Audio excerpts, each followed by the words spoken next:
너희는 길에 서서 보며 옛적 길 곧 선한 길이 어디인지 알아보고 그리로 가라. 너희 심령이 평강을 얻으리라 하나 그들의 대답이 우리는 그리로 가지 않겠노라 하였으며 내가 또 너희 위에 파수꾼을 세웠으니 나팔 소리를 들으라. 허나 그들의 대답이 우리는 듣지 않겠노라 하였도다.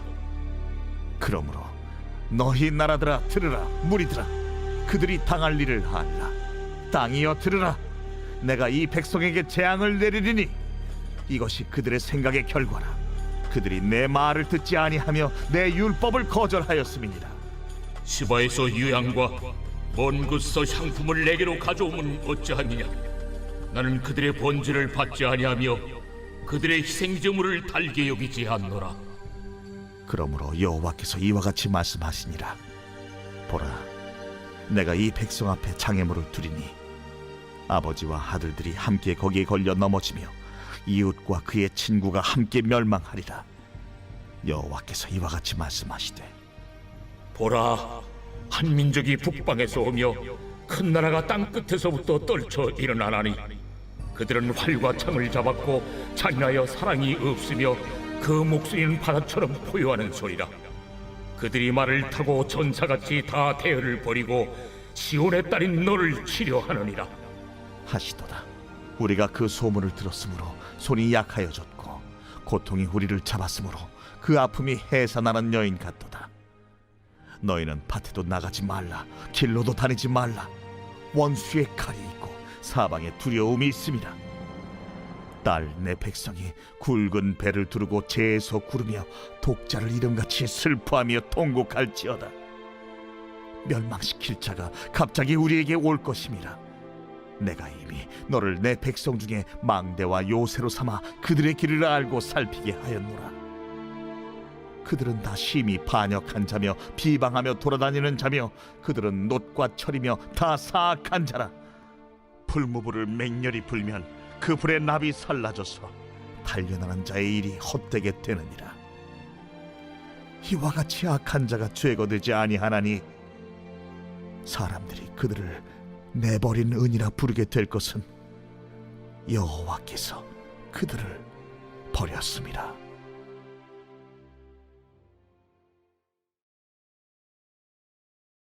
오늘 우리에게 주시는 하나님의 말씀은 예레미야 6장 16절로 30절 말씀입니다. 오늘 본문은 유다와 예루살렘에 임하게 될 심판의 필연성을 말하고 있습니다. 먼저 16절부터 17절에서는 하나님께서 유다 백성들을 향해 말씀하시면 거기에 대한 유다 백성들의 대답이 두 번에 걸쳐서 나오고 있습니다. 16절입니다. 여호와께서 이와 같이 말씀하시되 너희는 길에 서서 보며 옛적 길 곧 선한 길이 어디인지 알아보고 그리로 가라. 너희 심령이 평강을 얻으리라 하나 그들의 대답이 우리는 그리로 가지 않겠노라 하였으며, 먼저 하나님께서 너희는 길에 서서 옛적 길 곧 선한 길이 어디인지 알아보고 그 길로 가라고 말씀하십니다. 여기서 옛적 길이란 율법 또는 율법에 따라 살아가는 삶을 가리킵니다.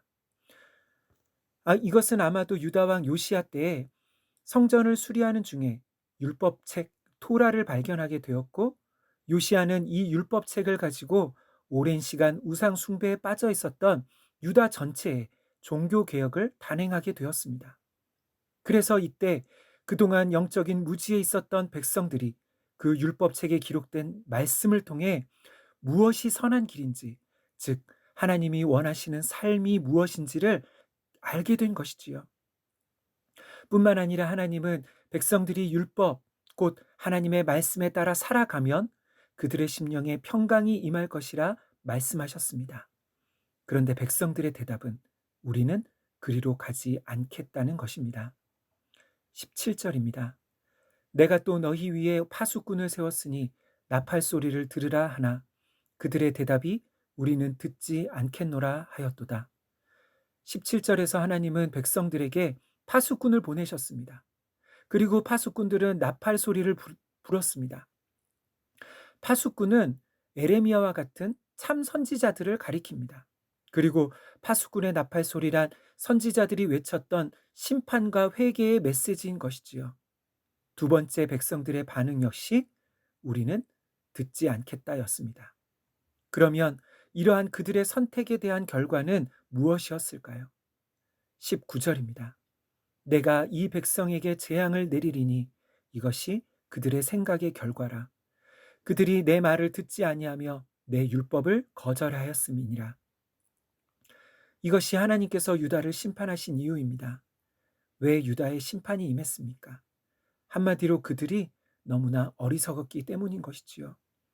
하나님은 그들이 심판을 피할 수 있도록 계속해서 기회를 주셨지만 그때마다 유다 백성들은 그 기회를 거절했습니다.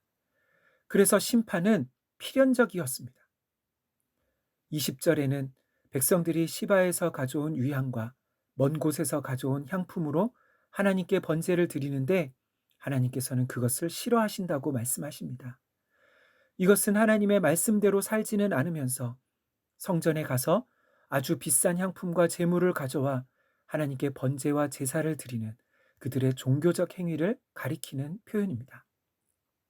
오늘날로 말하면 삶에서 하나님의 말씀대로 살지는 않으면서 주일에 열심히 예배하며 많은 헌금을 드리는 것과 같은 일인 것이지요. 그런데 문제는 하나님께서 그들의 예배를 받지 않으신다는 것입니다. 이제 22절부터 26절에서는 유다의 이 말 하나님의 심판이 어떻게 오는지 그리고 그 심판에 대한 선지자의 탄식이 나오고 있습니다. 하나님의 심판은 북방으로부터 오는 한 민족에 의해 임합니다.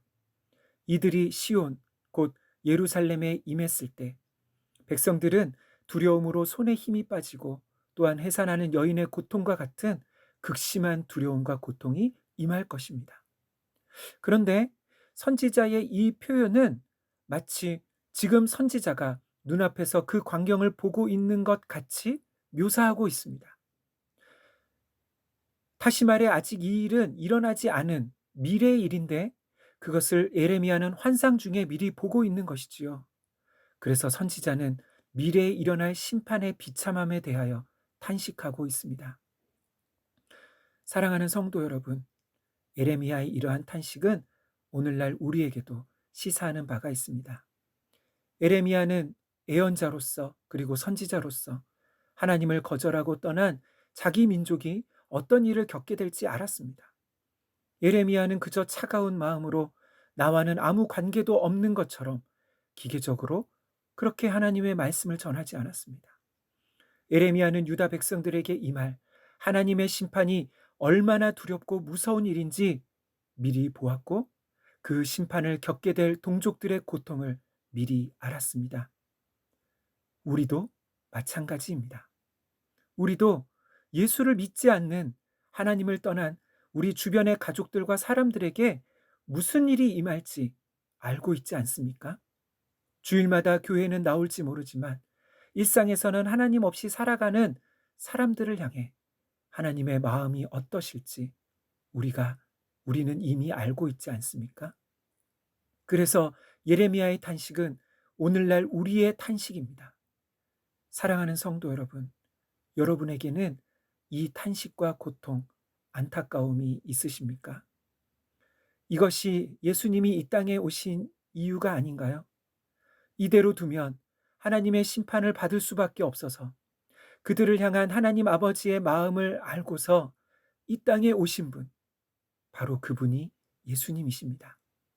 그리스도인은 그 예수님의 마음을 아는 사람인 것이지요. 저와 우리 모든 산돌의 권속들 안에 선지자의 탄식, 우리를 위해 십자가를 지신 예수님의 마음이 느껴지기를 원합니다. 그래서 심판을 향해 떨어지면 죽을 수밖에 없는 낭떠러지를 향해 걸어가고 있는 영혼들을 향해 안타깝고 애타는 마음이 회복되기를 간절히 소망합니다. 아멘. 은혜와 자비가 풍성하신 하나님 아버지, 유다의 심판은 그들의 어리석은 선택의 필연적 결과였음을 보게 되었습니다. 이 시간 우리 역시 그러한 어리석음 가운데 살고 있지 않은지 돌아보게 하옵소서. 지금도 영적 무지와 흑암 가운데 심판의 낭떠러지를 향해 걸어가고 있는 자기 백성을 보시며 또 보며 탄식하는 선지자의 심정을 우리도 느끼게 하옵소서. 이 시간 우리를 위해 고난의 길, 십자가의 길을 걸어가셨던 예수님의 마음을 알게 하옵소서. 예수님의 이름으로 기도하옵나이다. 아멘. 이 시간 함께 기도할 제목입니다. 첫째, 우리의 종교적 의식과 행위가 우리의 삶의 예배를 대체할 수 없음을 알게 하옵소서. 두 번째, 우리 주변에 하나님을 떠나 살아가는 영혼들을 향한 하나님의 마음을 알게 하옵소서. 마지막으로 새해 우리의 목표와 바람이 말씀 가운데 기도 제목을 정하고 삶 가운데 하나님과 함께하는 것 되게 하옵소서. 이 시간 함께 기도하겠습니다.